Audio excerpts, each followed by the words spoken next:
forum, I want to thank Captain Wedge for his presentation and as well. I wanted an opportunity to hear the complaint process to see whether any of my questions would be answered. And many were, but many were not answered. And I do want to address some of those questions. And Mr. Councilman Ramirez, you may not have any intentions of speaking to the... Castellano. Oh, I'm sorry. Yes, I was thinking of Mr. Ramirez. I hope his mother's doing better. No, yeah. you know, you can speak to whatever issue you'd like. I can't because obviously. Because obviously many of us are here to speak to the Christian Morales case. And I wanted to relate it to this presentation as well. I do have some notes here, and I'm going to refer to them because it kind of keeps me on track as well. As tax-paying citizens of any incorporated city in our nation, there are services that as residents, one should be able to rely on. There is an expectation that one of those core services is police protection. And unfortunately, as we've heard tonight, an incident occurred in January 2006 that calls into question how police protection is defined in the city of Chula Vista. The question arises as to who is protected, the victim of a senseless assault or the aggressor. In this case, the young man, Christian Morales, who's already been mentioned, was a victim of police brutality in its purest form. And the aggressor was a Chula Vista Police Department officer by the name of Moises Rodriguez. South Bay Farm first became aware of the Christian Morales case back in November 2007 when it was reported in the local newspaper as a case of mistaken identity. We also received concerns from individuals and civil rights groups asking that we look further into the matter. It was an outrage then and continues to be an outrage today.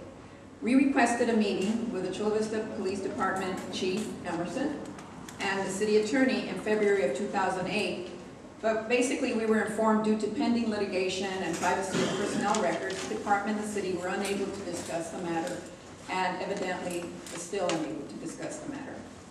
The department was informed back then that we would be back once the case was settled. Now, it is clear that the department was found at fault, reaching a $400,000 settlement with Mr. Morales. However, no amount of money will ever get that young man's life back to the way it was before his vicious attack.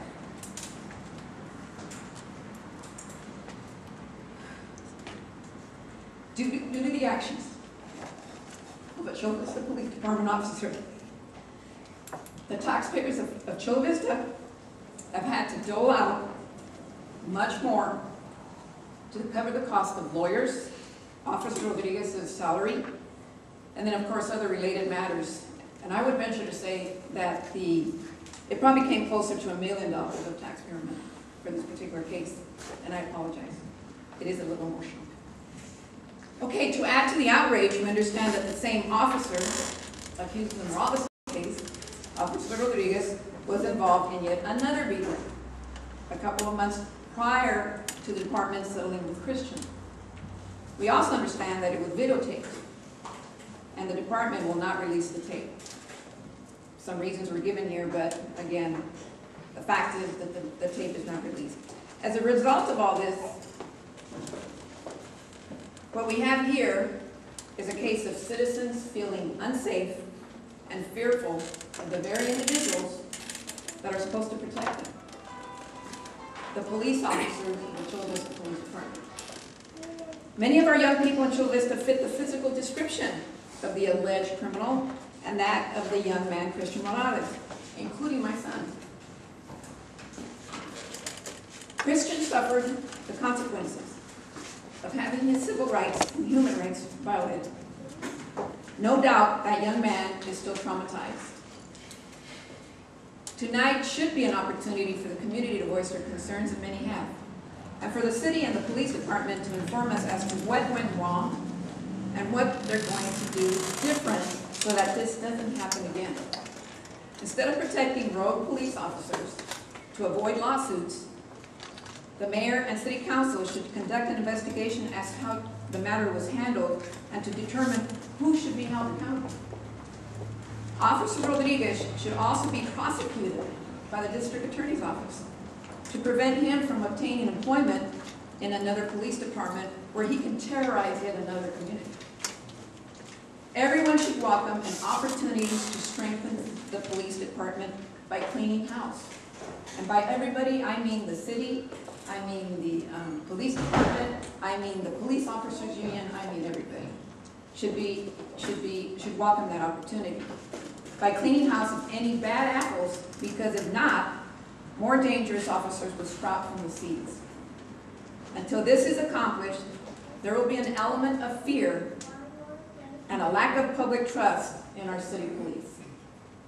And I know that you said, Councilman Castañeda, that today's activity was for people to see how we can instill trust in the police department.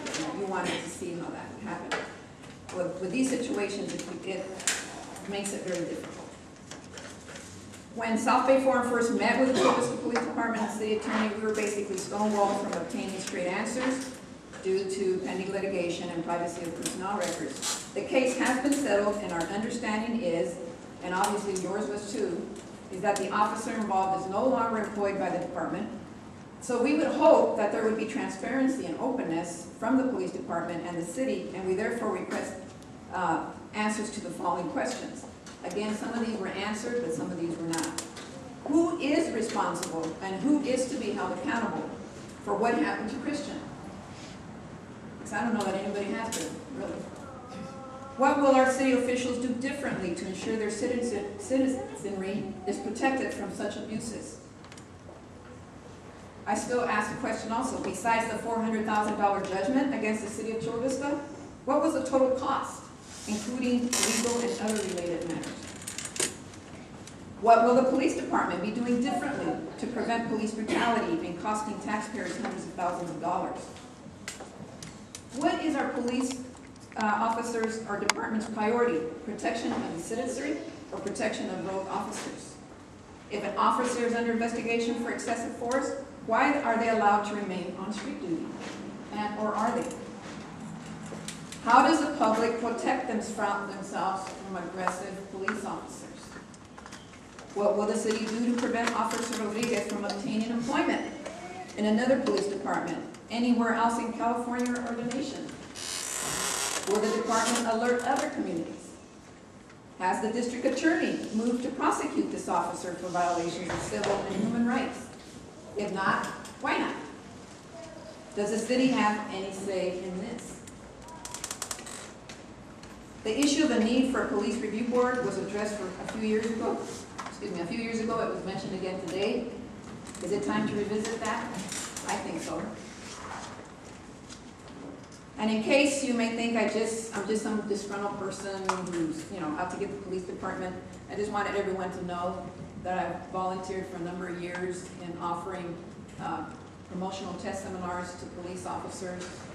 And will this prevent me from doing it again? No, it will not. I will continue to do so because I believe in the police department. I believe in general we have a good police department, but I think you've got some real issues that need to be addressed, and I believe that transparency and openness is one way to address that. Thank you very much.